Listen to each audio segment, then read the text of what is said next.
Hello and welcome to Saki Tech. So in today's video what I'm going to do is I'm going to do a web browser speed test between the iPad Air and the iPad Mini 2 with Retina Display.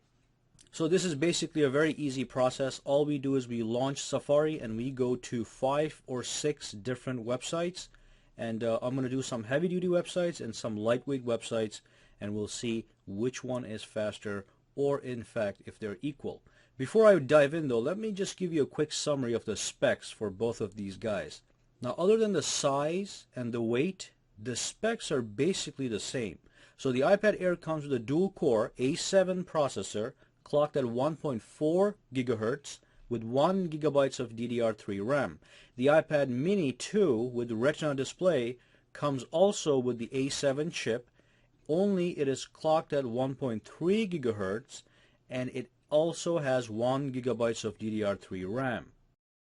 Okay, so the first thing I want to do is I want to go to the settings of both of these guys and I want to clear the web history and the cache and any kind of cookies. So we're going to work with clean slates. Okay. And the next thing I'm going to do is we're going to launch Safari on both and we are going to visit CNN.com.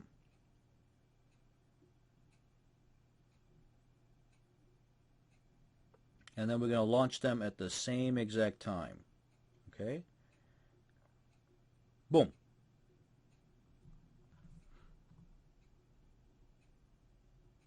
Okay, so that looks almost identical. However, if you look at the iPad Mini 2, it is still loading.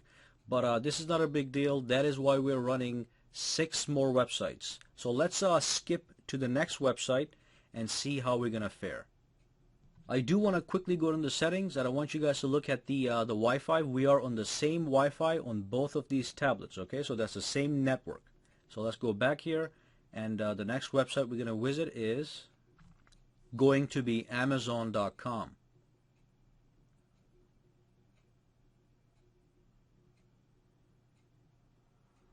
Amazon.com.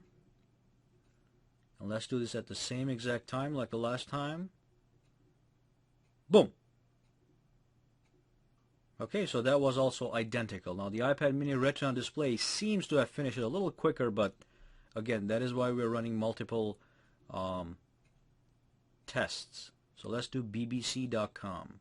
See what happens here. Same time. Go. Okay, so that is, again, if you look at it carefully, there may be one might be quicker than the other one, but is almost the same. Let's try GameSpot.com, which is a very heavy-duty website. A lot of graphics, a lot of animations. So this will be a good test. Let's click go at the same time. Okay, again, very, very quick. Both of these guys almost identical. Let's do one more. Let's do IGN.com, okay, which is also a very heavy-duty website.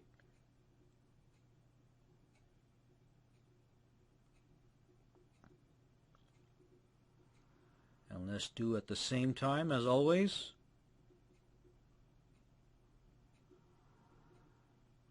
Okay, minor difference in speed. The iPad Air was a little ahead there, but again, not a big difference. I think we have done enough tests to prove that they're basically the same. Let's do one more. Let's go to eBay.com on both. This is a mid-level website. Not too many graphics, but still a juicy website. Let's click that. Boom. Okay, so basically, again, the iPad Air was a little ahead by a couple milliseconds maybe, but we do get amazing speeds on both. Very easy to scroll. Look at that responsiveness. Okay, same on the iPad Mini 2.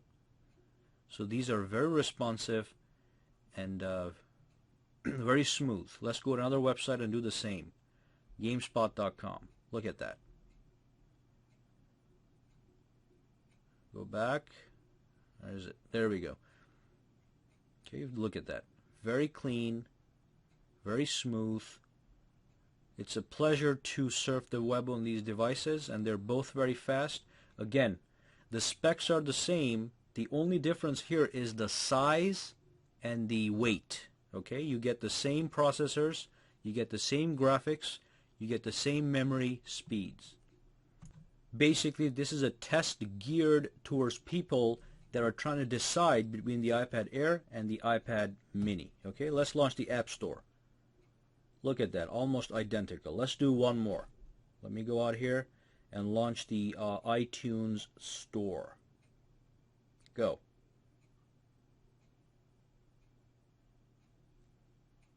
Okay, again, almost identical. Okay, so these guys are going to give you top of the class performance no matter which one you go with, which is a very good choice to have because you have two different sizes with the same exact processing power.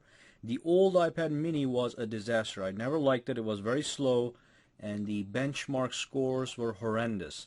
Now this guy is equal to the fastest iPad Apple has. Okay, so now you have two iPads that are equally faster in two different sizes. So the only thing you want to look at when you're making a decision is the size and the weight, and that's all. Alright, so that brings us to the end of this video. Go ahead and subscribe to my channel for more videos to come. Give me a thumbs up if you liked this video, and also you can go ahead and connect with me socially on Google+, Facebook, and Twitter, for which all the links are in the description below.